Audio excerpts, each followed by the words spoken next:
नमस्कार मित्रमैत्रिणींनो, जर तुम्हाला आपल्या चॅनलवरच्या कथा आवडत असतील तर लाईक करत जात जा आणि चॅनलला सबस्क्राईब करून बाजूची घंटी दाबा आणि ऑलवर सेट करा. म्हणजे जेव्हा जेव्हा मी नवीन व्हिडिओ किंवा कोणतीही नवीन पोस्ट अपलोड करेन तेव्हा ती सगळ्यात आधी तुमच्यापर्यंत पोहोचेल. धन्यवाद.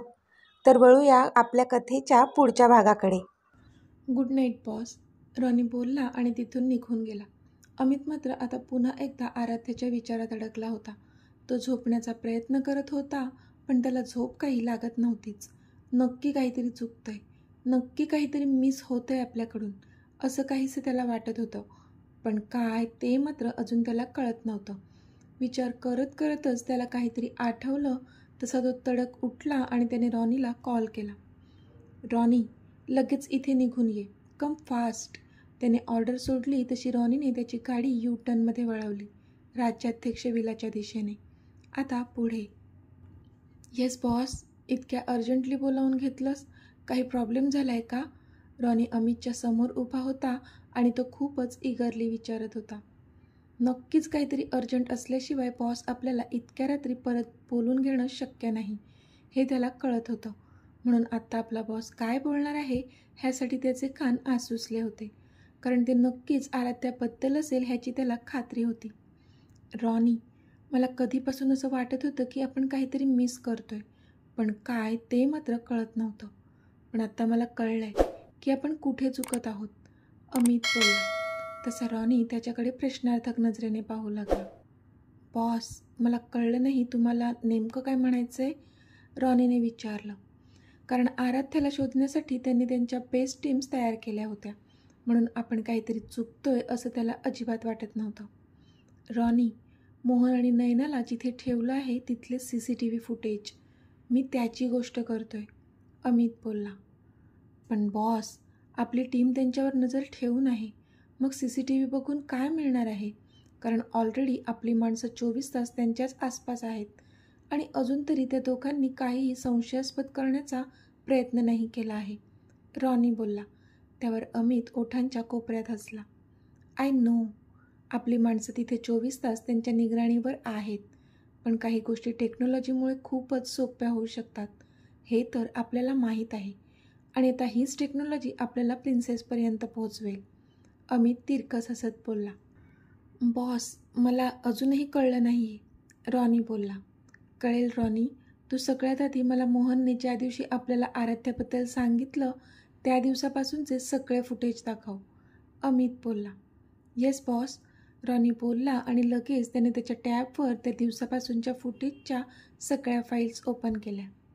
विथ रेकॉर्डिंग, अमित बोलला आणि रॉनी अमितकडे पाहू लागला. आत्ता कुठे रॉनीला त्याच्या बॉसच्या बोलण्याचा अर्थ कळला होता. हे आपल्याला आधी का नाही सुचलं? तो मनातच बोलला, पण शेवटी आपला बॉस आहे तो. मनातच त्याने त्याच्या बॉसला दाद दिली आणि रेकॉर्डिंगसहित तो ते एक एक करून व्हिडिओ सुरू करू लागला. अमित खूपच बारकाईने त्या दोघांचं संभाषण ऐकत होता. नक्कीच आराध्याला कुठे ठेवलंय ह्याचा उल्लेख त्यांच्या बोलण्यातून आला असेलच, असं त्याला कुठेतरी वाटत होतं. म्हणून तो खूपच कॉन्सन्ट्रेट करून त्यांचं बोलणं ऐकत होता. व्हॉट नॉनसेन्स, इथला आवाज कमी का येतोय, अमित रागातच ओरडला आणि त्याने त्याच्या कानाला लावलेले हेडफोन फेकून दिले. तसा थोड्या वेळासाठी रॉनीच घाबरला. 1 मिनिट बॉस, मी चेक करतो, रॉनी घाबरून बोलला आणि तो आवाज चेक करू लागला. बॉस, सिस्टीममध्ये काहीच फॉल्ट नाही आहे, नैना एकदम हळू बोलत आहेत त्यामुळे आपल्याला कळत नाही आहे, रॉनी बोलला. पण त्यानंतर मोहनने तिला शू बोलून गप्प केलंय, म्हणजे नक्कीच ती काहीतरी इम्पॉर्टंट बोलत होती. पण काय, अमित आता चिडला होता. येस बॉस, पण त्या खूपच हळू बोलत आहेत, काही कळत नाही आहे, रॉनी बोलला. हे त्यावेळचं त्यांचं संभाषण होतं ज्यावेळी नैना मोहनला सांगत होती की आराध्या तर तिथून पळून गेली होती, आपल्यालाच माहीत नाही आहे ती सध्या कुठे आहे. पण हे ती खूपच हळू आवाजात त्याच्या कानात बोलली होती आणि तरी मोहनने ओरडून तिला शांत केलं होतं. आणि पुढचं तो सुद्धा हळूच बोलला होता की हे फक्त आपल्यालाच माहीत आहे, अमितला नाही. पण त्यांची कुजबूज त्या रेकॉर्डिंगमध्ये स्पष्ट समजत नव्हती, म्हणून अमित चिडला होता, कारण ते नक्कीच काहीतरी इम्पॉर्टंट बोलत आहेत एवढं तरी त्याला कळलं होतं. असो, इथपर्यंत तर मोहनने आपली हुशारी दाखवली होती, पण तीच हुशारी त्याला सलग टिकवता आली नव्हती, ज्यामुळे आता अमितला आराध्याबद्दलचा खरा क्लू मिळणार होता. एनिवेज, पुढचे व्हिडिओ सुरू कर, अमित एक सुस्कारा टाकत बोलला. तसे रॉनीने पुढच्या क्लिप सुरू केल्या आणि अमित आता त्या दोघांचा एक अन एक शब्द कान देऊन ऐकू लागला होता. पण जसजसा तो ऐकत होता त्याच्या चेहऱ्यावरचे एक्सप्रेशन्स चेंज होऊ लागले होते आणि आता त्याने असं काही ऐकलं की तो भयंकर शॉक झाला आणि त्याने स्वतःच्या कानातले ते हेडफोन काढून टाकले आणि शॉकिंग नजरेने तो समोरच्या स्क्रीनवरच्या त्या दोघांना पाहू लागला. तसा रॉनी पण अलर्ट झाला. What happen boss? अमितला इतकं रेसलेस बघून रॉनी पण बेचैन झाला होता. पण अमित मात्र काही बोलतच नव्हता. फक्त रागीट नजरेने त्या दोघांना समोरच्या स्क्रीनवर पाहत होता. आपला बॉस काहीच बोलत नाही हे पाहून रॉनीनेच ते हेडफोन स्वतःच्या कानात घातले आणि तो ऐकू लागला. पण आता रॉनी देखील शॉक झाला होता मोहनचे ते शब्द ऐकून. त्याचे तर डोळेच भरून आले. शटअप, कळेल तेव्हा कळेल. तू तुझं तोंड बंद कर आधी.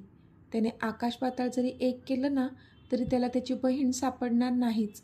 त्याला माझी गरज लागणारच आहे, कारण ज्या चेहऱ्याला ते शोधत असतील ना तो चेहराच मी बदलून टाकलाय तिचा.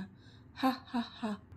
हे मोहनचे शब्द होते, पण ओव्हर कॉन्फिडन्सच्या नादात तो हे मात्र मोठ्याने बोलला होता आणि आता ते ऐकून अमित शॉक झाला होता. खरंच माझ्या प्रिन्सेसचा चेहरा बदललाय त्याने? अमित मनातच बोलला. त्याच्या डोळ्यात अश्रू पण आले. रॉनी पण त्यालाच बघत होता, पण तो तरी काय समजवणार होता त्याच्या बॉसला, जेव्हा की त्याचीच अवस्था ह्या क्षणी बिकट झाली होती. ज्या चेहऱ्यावर त्याने प्रेम केलं होतं तो चेहराच त्या नराधमाने बदलून टाकला होता. त्या मोहनचा जीव घ्यावासा वाटत होता त्याला आत्ता ह्या क्षणाला. इतका जास्त राग आला होता त्याला त्याचा. Boss please control your self, Ronnie बोलला, कारण आता अमित हतबल होऊन खाली बसून पडला होता. रॉनी, ऐकलं ना तू? तो काय बोलला? त्याने प्रिन्सेसचा चेहरा बदलला आहे. किती नीच माणूस आहे हा. माझ्या फॅमिलीसोबत असा क्रूर वागून काय मिळत असेल त्याला? आता कसं शोधायचं आपण तिला? अमित खूपच नैराश्याने बोलला. रॉनी समजू शकत होता त्याची अवस्था, पण सध्या त्याची स्वतःची अवस्था पण काही वेगळी नव्हती. तरी स्वतःला सावरलं त्याने. बॉस काळजी करू नका, आपण काही ना काहीतरी करूच आणि मॅमना शोधून काढू, रॉनी बोलला. रॉनी, 2 दिवसात आपण कसं शोधणार आहोत तिला, जेव्हा की आपल्याकडे काहीच क्लू नाही आहे? त्यातला 1 दिवस तर असाही गेलाच आहे. आता फक्त 1 दिवस बाकी आहे आपल्याकडे, अमित बोलला. बॉस तुम्ही नका टेन्शन घेऊ, मी बघतो काय करायचं ते. तुम्ही प्लीज स्वतःला त्रास करून घेऊ नका. तुमचं लग्न आहे आणि जान्हवी मॅमसाठी तरी तुम्हाला स्वतःला खुश ठेवावंच लागेल. तुम्ही झोपा आता प्लीज, रॉनी बोलला. पण जसा जानूचा विषय निघाला अमितने रॉनीकडे एकदा पाहिलं. रॉनी, तू आता घरी जाऊ नकोस, खूप उशीर झाला आहे. आज इथेच थांब, मी स्टाफला सांगतो तुझी गेस्ट रूममध्ये सोय करायला, अमित बोलला. पण बॉस, रॉनीला त्याची काळजी वाटत होती, पण तो काही बोलणार त्याआधीच अमितने त्याला थांबवलं आणि एका स्टाफला फोन करून रॉनीच्या राहण्याची व्यवस्था करायला सांगितली. I am okay Ronnie, don't worry about me. तू आराम कर, गुड नाईट, अमित बोलला आणि त्याच्या रूममधून बाहेर पडला.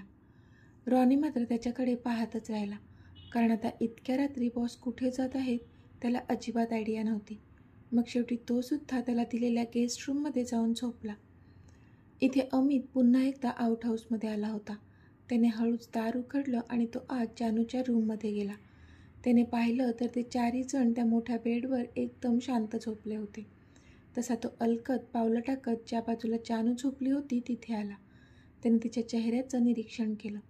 झोपेतही तिच्या त्या सुंदर चेहऱ्यावर एक गोड स्माईल होती. एक प्रकारचं तेज होतं आणि ते का होतं ह्याची कल्पना त्याला होती. त्यांचं लग्न हे कारण होतं त्या तेजस्वी चेहऱ्यामागचं. त्याने तिच्या डोक्यावरून हळूच हात फिरवला आणि तिला आवाज दिला, जान. पण तिने मात्र त्याचा तोच हात तिच्या हातात घेतला आणि स्वतःच्या हृदयाशी पकडून झोपली. ती चेहऱ्यावरचं तेज अजूनही कायम होतं तिच्या. त्याचे मात्र हृदयाचे ठोके फास्ट झाले होते.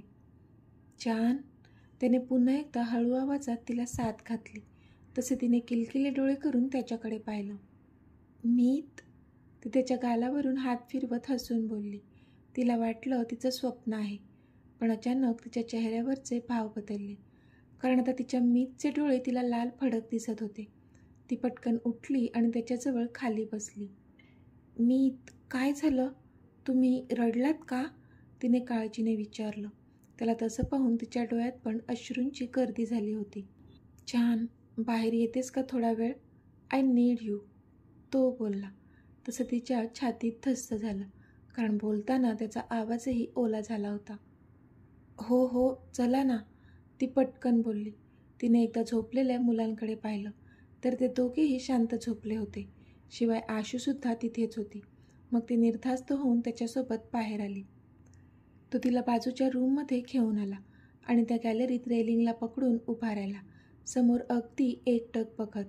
तशी ती त्याच्या बाजूला जाऊन उभी राहिली आणि तिने त्याचा हात आपल्या हातात घेतला आणि दोन्ही हाताने पकडून ठेवला.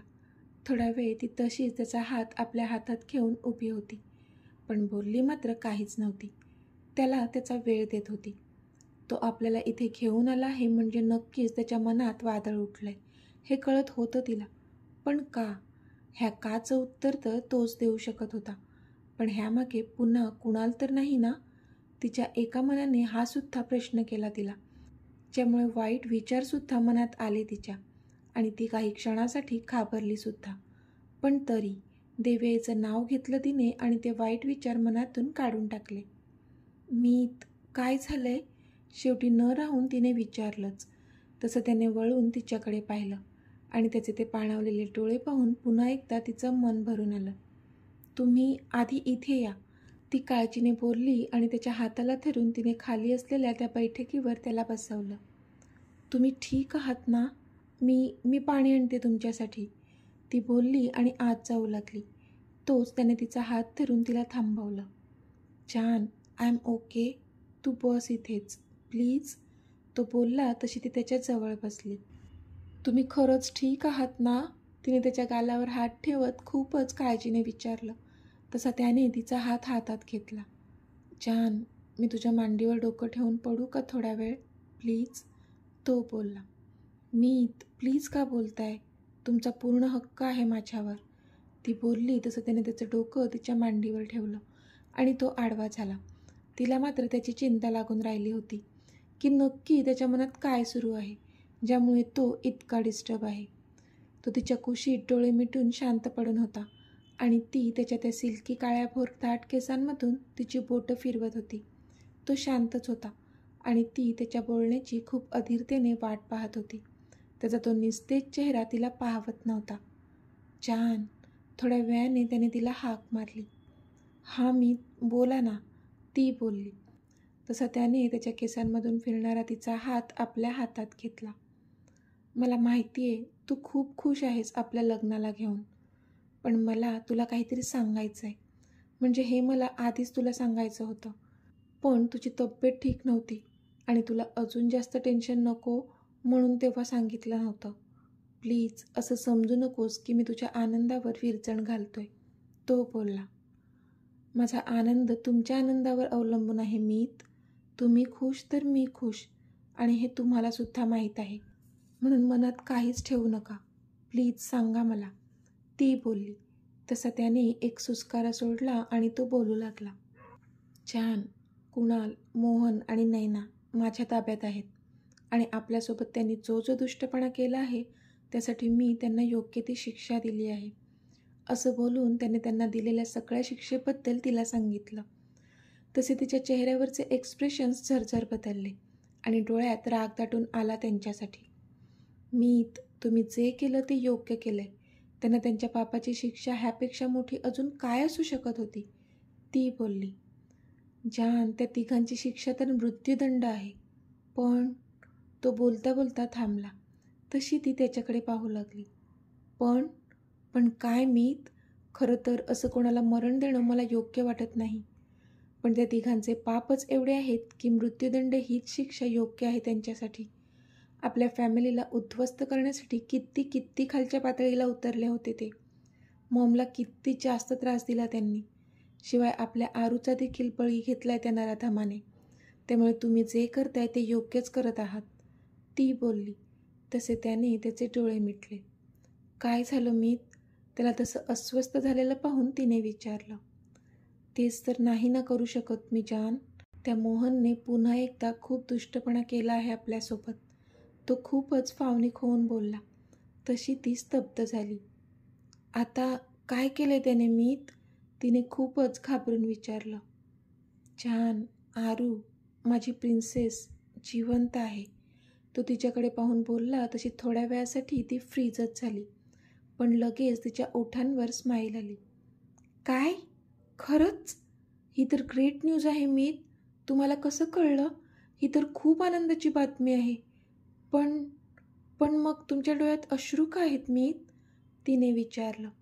तसा त्याने एक दीर्घ श्वास घेतला. आरू जिवंत तर आहे जान, पण त्या मोहनने तिचा चेहराच बदललाय. तिची आयडेंटिटीच बदलली आहे. आता मी कसं आणि कुठे शोधू तिला? तो डोळ्यात अश्रू आणून बोलला तशी जानू शॉक झाली. तर मित्रमैत्रिणींनो, आजचा भाग तुम्हाला कसा वाटला ते मला कमेंटमध्ये सांगा. आणि जर आवडला असेल तर व्हिडिओला लाईक करा, शेअर करा आणि चॅनलला सबस्क्राईब करून बाजूची घंटी नक्की दाबा. चला तर भेटूया आपल्या पुढच्या भागात. तोपर्यंत धन्यवाद.